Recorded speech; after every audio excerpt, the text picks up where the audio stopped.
আমাদের থানায় এটা একটা মামলা অভিযোগ দায়ের করছে, সেটা এখন এন্ট্রি হয়নি।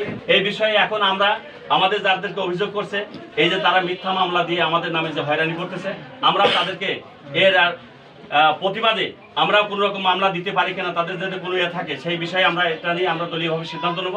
দলীয় সিদ্ধান্তের মোতাবেক যেটা বলবে আমরা সেটাকেই কাজে লাগাবো। কি মনে হচ্ছে আপনাদের যে কোন উদ্দেশ্যে আপনাদেরকে এমনভাবে হয়রানি করা হচ্ছে? এটা হচ্ছে ভোটের উদ্দেশ্যে, তারা এখানে টিকিট দেবে এই উদ্দেশ্যে তারা হচ্ছে আমাদেরকে হয়রানি, মানে বিভিন্নভাবে দেখা যাচ্ছে আমাদেরকে হাই করার চেষ্টা করতেছে, যাতে সামনে তারা দল পাওয়ারে বলতে তারা দলে পাওয়ারে আসতে পারে বা সংসদ সদস্য হতে পারে, এই মর্মে তারা এগুলো করতেছে।